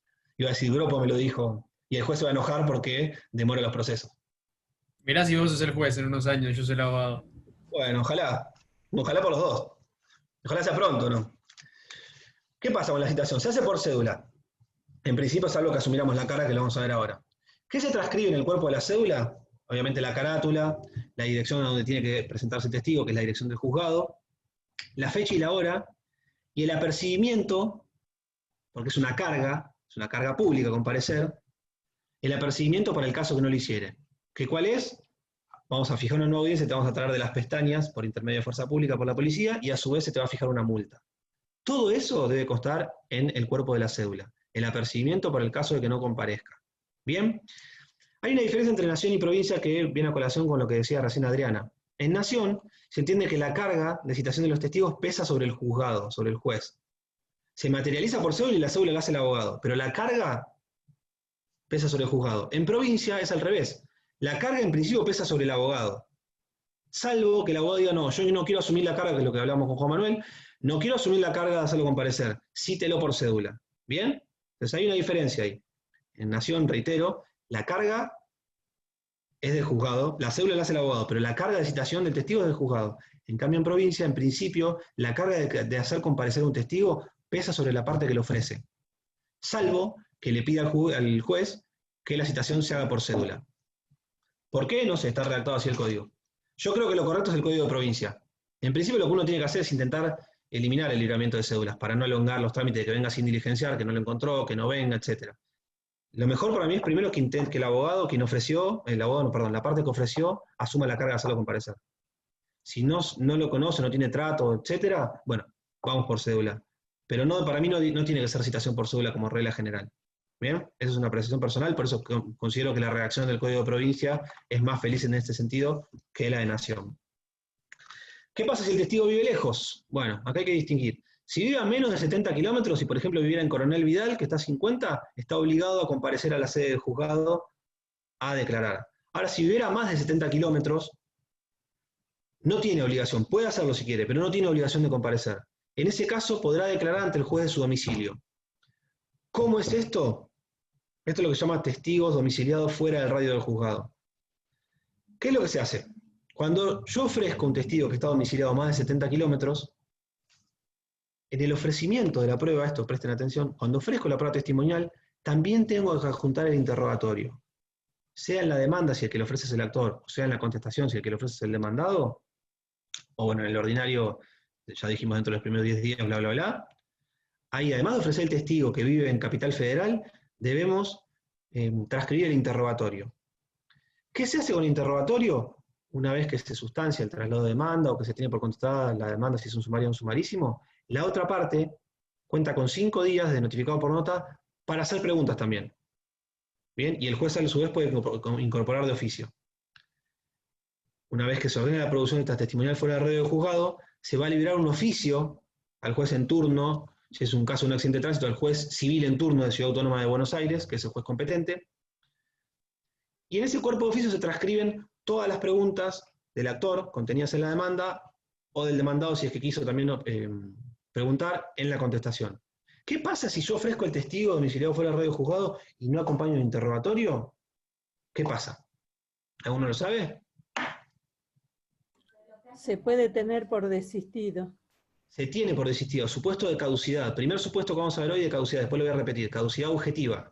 Si al momento de ofrecer un testigo domiciliado fuera del radio del juzgado, salvo que yo diga que lo voy a traer, pero si no digo nada, o sea, se entiende que va a declarar por oficio ante el juez de su domicilio en Capital Federal, estoy obligado a transcribir el interrogatorio. Si no lo hiciere, se tiene por desistida la prueba. Caducidad objetiva. ¿Cómo se trata esta cuestión en época de pandemia? No se están haciendo. En época de pandemia no se están celebrando las vistas de causa o las testimoniales, no se están haciendo ahora. Algunos juzgados están empezando a hacerlo vía Microsoft Teams, la mayoría no se están celebrando. Porque de hecho una de las resoluciones de Suprema Corte de Provincia de Buenos Aires, primero suspendió todo tipo de audiencias, después permitió la celebración de audiencias preliminares y otras de familia vía Microsoft Teams, pero la confesión y las testimoniales no. Algunos juzgados, Mar del Plata, ¿qué pasó? Tuvimos una semana que avanzamos una fase y se restableció el servicio pleno, duramos 5 días hábiles y volvió a retrogradar, y se volvió a suspender y se volvió para atrás, entonces en principio no se pueden tomar testimoniales, no obstante algunos juzgados me he enterado que lo están haciendo vía Microsoft Teams, pero en principio no se están haciendo. Eso sería porque se puede ayudar al testigo si se hace la vista de causa, por vía, por ese programa, como que lo podrían hacer. Muy bien, Karen, por eso yo no la tomaría vía Teams, pero algunos jueces, me he enterado antes de ayer que me hicieron una consulta, me he enterado que algunos jueces lo estaban haciendo y me preguntaban, ¿puedo apelar? No, artículo 377, las medidas de producción, cómo se produce un medio operatorio, es inapelable. Ahora, ¿lo comparto como secretario? No lo comparto, pero no se puede apelar. Hay un juzgado en Mar del Plata que lo está haciendo, o más. Uno por lo menos, porque me preguntaron hace 2 días, me hicieron esa misma pregunta. Entonces, si es un testigo domiciliado fuera del radio del juzgado, al cual no lo voy a traer, debo ofrecer la prueba y debo acompañar el interrogatorio. La parte contraria lo va a poder controlar ese interrogatorio y va a poder oponerse a alguna de las preguntas si quiere y a su vez incorporar preguntas. Ahí Joaquín me dice que se puede reservar el interrogatorio. Sí, se puede reservar en el caso de que sea una audiencia a celebrarse en el mismo juzgado, un testigo que tiene que comparecer en el juzgado. Si fuera un testigo fuera del radio, es decir, el que va a declarar en capital, no. Artículo 451 del Código Procesal. Ustedes tienen que ofrecer el testigo y acompañar el interrogatorio. ¿Bien? ¿Qué más? El juez, al momento de librar el oficio a Ciudad Autónoma de Buenos Aires con esa transcripción de las preguntas, le va a fijar un plazo a la parte que ofreció la prueba testimonial, dentro del cual deberá denunciar en nuestro expediente dónde quedó radicado ese oficio y la fecha y hora en que se va a celebrar la audiencia. ¿Bien? Con una antelación que le fija el juez. Normalmente son 10 días. ¿Para qué es esto? Para permitirle a la otra parte que sepa dónde quedó radicado y cuándo se va a celebrar la audiencia por si quiere viajar a Buenos Aires a controlar la prueba en forma personal. ¿Bien? Si no lo hiciere, dentro del plazo fijado por el juez, quien ofreció la prueba, no denunciare en nuestro expediente, en el expediente de Mar del Plata, el juzgado en el cual quedó radicado el oficio, que es donde va a declarar el testigo domiciliado fuera del radio, y el día y la hora, si no lo hiciera dentro de ese plazo, caducidad objetiva. Segundo supuesto de caducidad, 452, no citación del testigo, Lucila, eso es 430, después lo vamos a ver. Esto es 452, no es el caso de citación. Citación es artículo 430, inciso primero. Lo vamos a ver más adelante si llegamos, que no sé si vamos a llegar. Seguimos. Hasta ahí, testimonial fuera del radio del juzgado, con sus dos supuestos de causidad, 451, 452. ¿Se puede excusar un testigo de declarar? En principio, no. Es carga comparecer y carga declarar y decir la verdad. El testigo presta juramento o promesa de decir verdad. ¿Pero existen causales de excusación? Sí. Si la citación hubiese sido nula, excusación quiere decir no comparecer, no presentarse ese día a la audiencia. Primer supuesto lógico, si la citación hubiese sido nula. Es decir, nunca me llegó la cédula. No me enteré porque no me llegó. En vez de mandarla a mi domicilio, lo mandaron al domicilio de Karen. Citación nula. O la segunda, si no se hubiese cumplido con la antelación debida. ¿Por qué antelación debida? Porque las testimoniales se deben notificar como mínimo 3 días antes de la celebración de la audiencia. 3 días. Confesional, ¿cuántas eran? Absolución de posiciones, ¿cuántas eran? ¿Cuántos días? 5. Bien, Iván. 5. Iván, estás contestando muy bien hoy, ¿eh? Muy bien.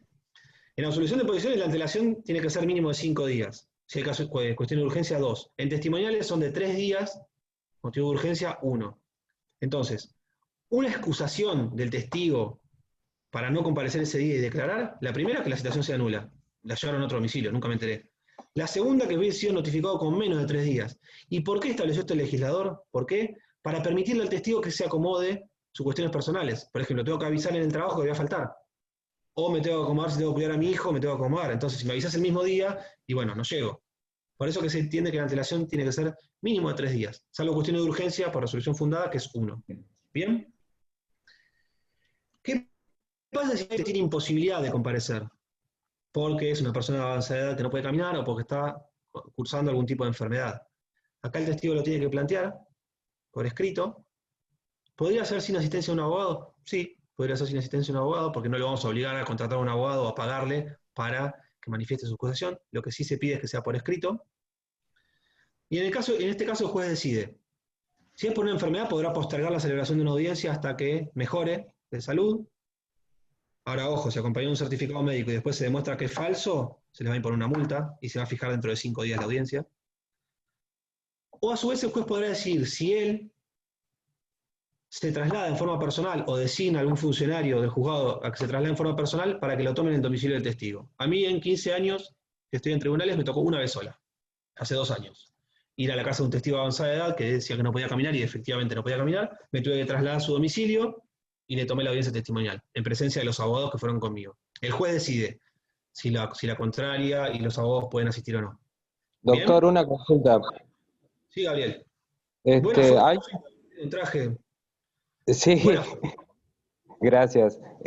Una consulta con respecto a algunos testigos. ¿Pueden declarar, por ejemplo, como funcionario de la Corte Suprema a través de escrito? Ya llegamos. Ah, declaran bueno, por perdón. juicio. Ya llegamos. Buena pregunta, ya llegamos. Ahora vamos a llegar. Entonces, primero, si fuera un testigo de avanzada edad o que está cursando alguna enfermedad que no puede trasladarse hasta la sede del juzgado, lo manifiesta por escrito, el juez decide si, en caso de enfermedad, posterga la audiencia hasta que mejore de salud, o si él o alguna personal del juzgado se traslada al domicilio del testigo a efecto de recibir declaración. ¿Pero en caso de enfermedad podría oponer el testigo a decir que no quiere que se trasladen a su domicilio? No escucho, perdón, Nara, ¿de vuelta? En caso de enfermedad, ¿el testigo se podría oponer a que se trasladen a su domicilio? Si estuviera enfermo. Claro. Sí, en realidad, si estuviera enfermo, lo que va a hacer el juez va a ser posiblemente postergar la fijación de la audiencia, porque no se le va a tomar una declaración. Si alguien está no sé, cursando una gripe con 40 grados de fiebre, el juez no va a disponer que alguien se traslade a tomar declaración, porque probablemente el testigo no esté en las mejores condiciones para poder prestar declaración. Entonces, cuando cursa enfermedad, siempre se posterga. Siempre es decisión del juez igual, pero siempre se posterga. Ahora, si la enfermedad fuera, me fracturó una pierna, no puedo caminar hasta el juzgado, posiblemente el juez sí disponga que se tome. Eso lo tiene que analizar en el caso concreto. De acuerdo al tipo de enfermedad, decidirá si posterga o si decide que se traslade. ¿Bien? Profesor, ¿le puedo hacer una consulta? Disculpe. Sí, Problema.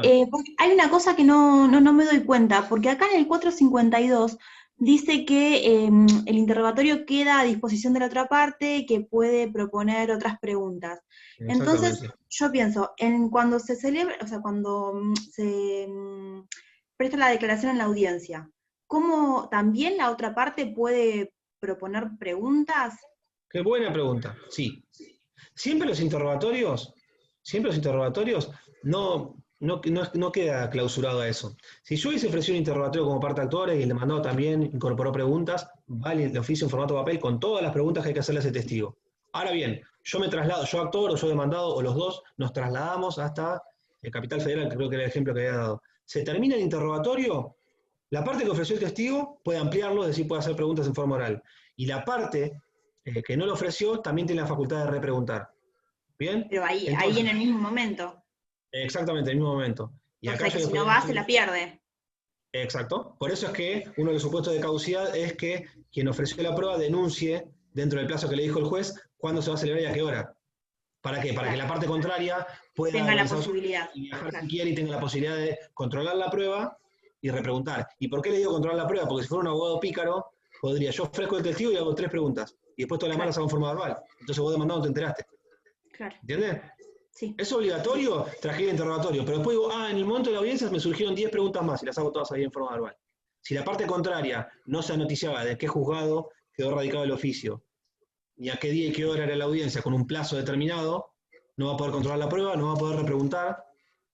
Entonces, para garantizar la defensa. ¿Bien? Gracias. Excepciones a la... ¿Karen? Sí, el juez también puede preguntar libremente, ¿no? Sí, claro. El juez puede incorporar libremente las preguntas, sí, claro. Siempre. ¿Puede ser testigo de alguien privado de su libertad? Ay, ¿sabes que no me acuerdo? Nunca me tocó. No, ahora me hiciste dudar, mirá, Nicolás. Me hace dudar. No me acuerdo si los privados de su libertad podían declarar. Los fallidos no, los privados de libertad creo que tampoco. Podrían ser citados como testigos. No me acuerdo.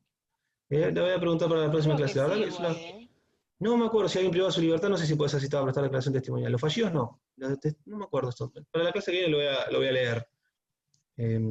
Excepciones a la obligación de comparecer. En los casos. Condenado por falso testimonio. En realidad la pena de falso testimonio es de 15 días a un mes. Así que esa condena queda...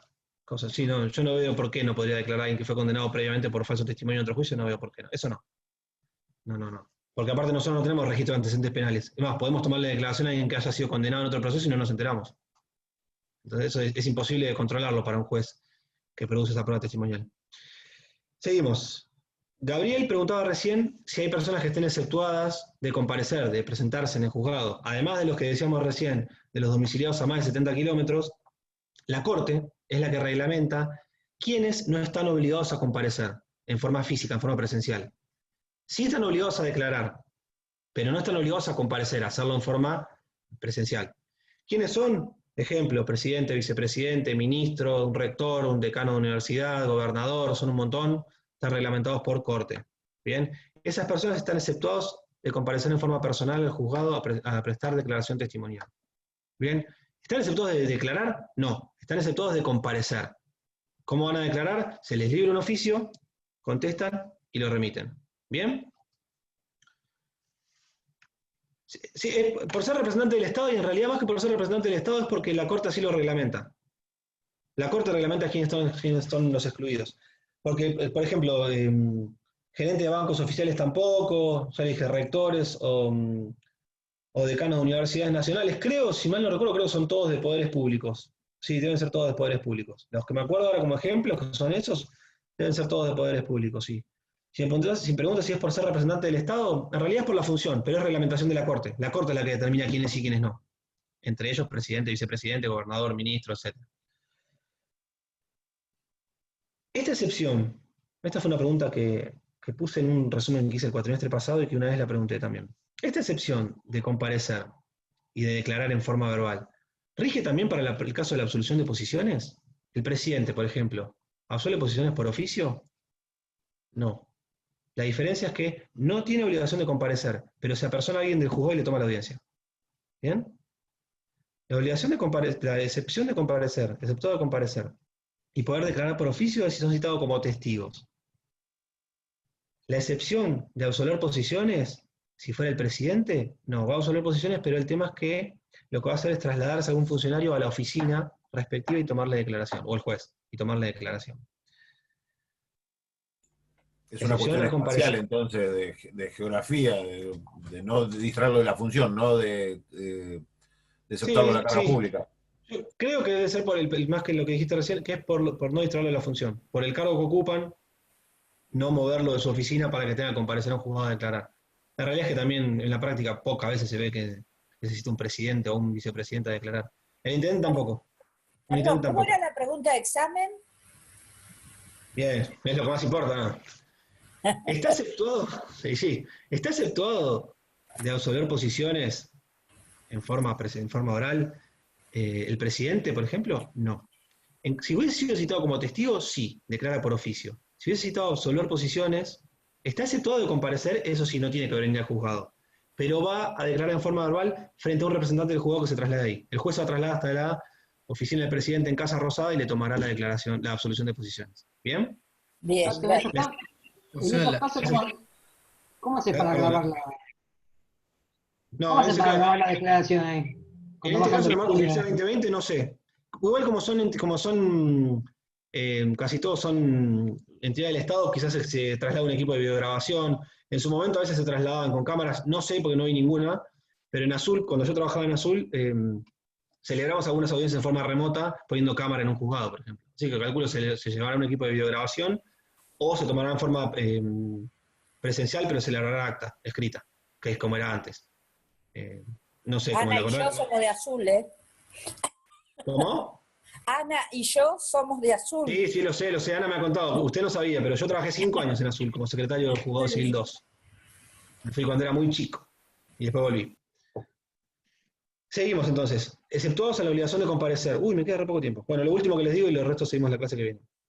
Por un lado, exceptuado de comparecer. Por otro lado, ¿estás exceptuado de declarar? En principio no. Es carga pública comparecer y declarar. Se presta juramento de decir verdad. Es obligatorio declarar. Ahora bien, declarar que lo que sepa respecto a los hechos sobre los cuales uno es interrogado, ¿no?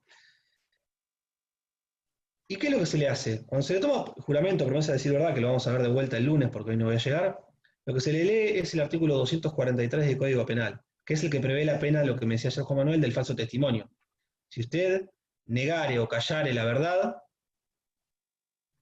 se le podrá aplicar pena de prisión que va de los 15 días a un mes. Bien, entonces está obligado, es una carga a comparecer y es una carga a declarar. Ahora bien, yo puedo rehusarme, a pesar de que me hayan leído el artículo 243 del Código Penal, ¿me puedo rehusar a declarar? Yo les di una pista hoy temprano, que les dije que sí. A ver, Iván. Sí, en proceso, cuando es proceso militar o un cura, por ejemplo, también se puede negar a declarar. Cuando signifique que me puedo autoincriminar. ¿Secreto profesional puede ser también? Que comprometa el honor. Bien, se los compagino, los tres contestaron bien. A ver, primera excepción, me puedo negar a declarar si a mí contestar esa pregunta, digamos, no puedo negarme a declarar en forma macro, es decir, no voy a declarar nada. Lo que puedo hacer es ir rehusándome ante cada pregunta. Primer supuesto, que la contestación implique que yo me esté autoincriminando o que afecte mi buen nombre o honor. Si yo declarara sobre esa pregunta, podría estar reconociendo la comisión de un ilícito, por ejemplo. En ese caso, yo me podría rehusar a contestar. Bien, le digo, doctor, le digo, señor juez, me rehúso a contestar esta pregunta porque ello podría conllevar a que me autoincrimine. Primer supuesto. Segundo supuesto, que es el que decían entre Fabiola, creo, e Iván. Si mi declaración importara la violación de un secreto profesional o un secreto militar, en ese caso, o artístico, creo que también es el código, o científico, si fuera algo de identidad reservada. En ese caso también me puedo negar, o un cura, también. Si la declaración importara violar el secreto de confesión, que es cuando uno confiesa delante de un cura, también se puede rehusar. O si era violar un secreto de profesional, si yo soy un testigo técnico, por ejemplo un psicólogo, y la pregunta que me hacen implica violar lo que me dijo una de las partes en el marco de una sesión, me puedo rehusar a contestar esa pregunta.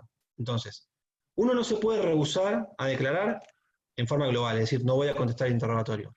Lo que sí se puede rehusar es a contestar preguntas determinadas. ¿Por qué me podría rehusar a contestar? Porque eso implica autoincriminación, o atentar contra mi buen nombre o honor, o porque ello podría implicar la violación de un secreto profesional, militar, eclesiástico, etc. Profe, consulta porque me pareció que hay algo que me quedó dudas. ¿No se le lee el 275, que es el falso testimonio, y no el 243, que es el que si no compareciere? Pregunta. Sí, no, miento, tenés razón. Mira, se leen tres en realidad. Es el 438 del Código Procesal Civil, el 243 del Código Penal, que es el que prevé la pena de incomparecencia, y el 275, que es el que prevé el falso testimonio. Claro, porque el que no compareciere, este es el que dijera falsedad, una pena de 1 o 4 años. Cuando dijiste meses, dije, no me da la pena. ¿Viste? No, es muy acertada la acotación. Se leen tres artículos: 438 del Código Procesal Civil y Comercial, 243 del Código Penal, que es el que prevé la prisión para el caso de que no compareciera, sin causa justa, etcétera, y 275, que es el que prevé las penas de falso testimonio. Buena acotación, me confundí el número. Son esos tres artículos.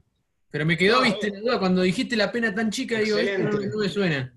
Excelente acotación. Lo primero que se hace es, se le toma juramento, promesa de decir verdad, y se le leen esos artículos. Acto seguido, se lee lo que se llama interrogatorio preliminar o general en la ley, que ya lo vamos a ver la clase que viene porque ya me fui. A ver qué me queda. Sí, me queda un poquito de prueba testimonial. Hasta acá entonces, llegamos hasta excepción de declarar.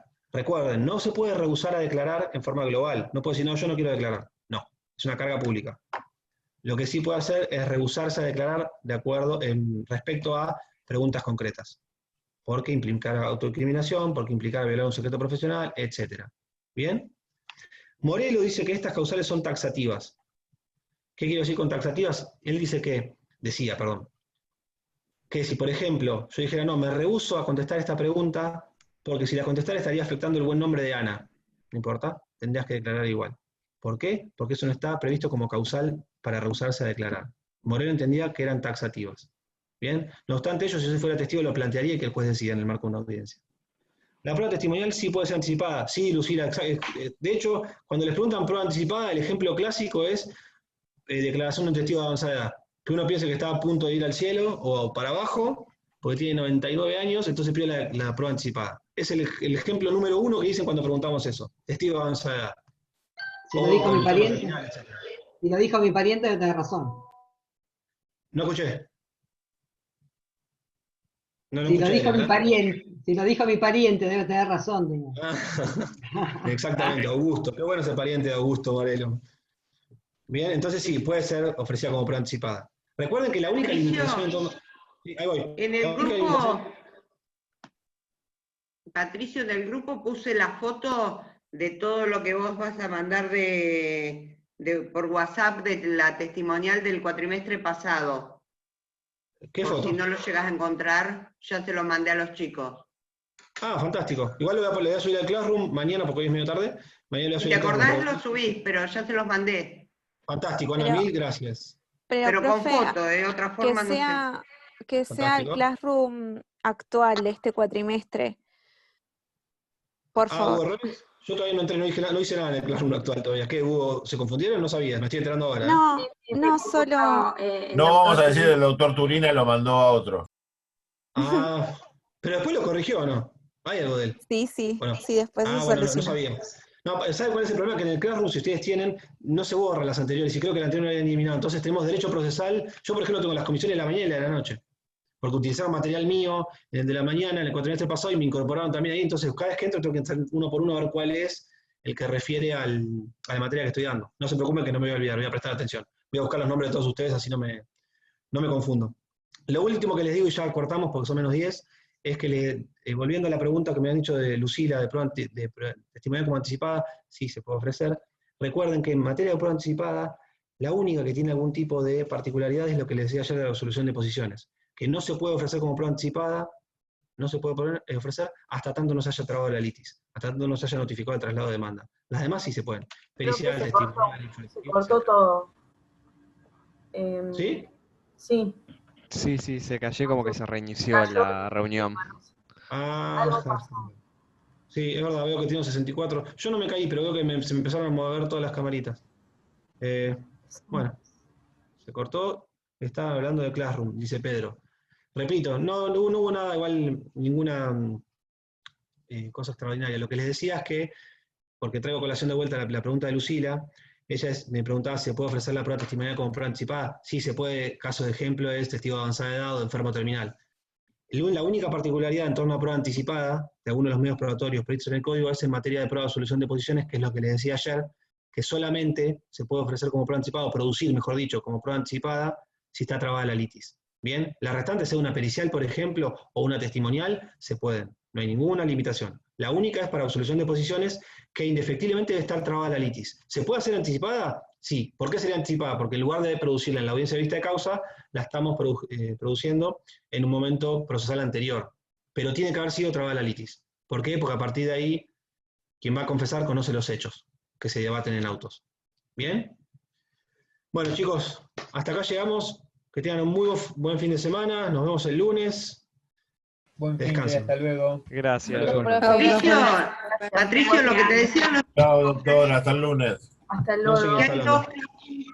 Hay dos classroom distintos ahora, que está el anterior, que no lo borraron, y que lo pongas en el nuevo. Cuando se cortó te decían eso. Lo sé porque ya advertí que había más de una comisión, porque entró el otro día miré por afuera y tengo como 5 procesal civil. No se preocupe que voy a prestar atención de ponerlo en el corresponde. Gracias. Acordate de poner presente a Harry. Sí, gracias. Lo escuché. Chao, profe. Lunes. Nos vemos. Chao, chicos, buen fin de semana. Lunes. Buenas noches.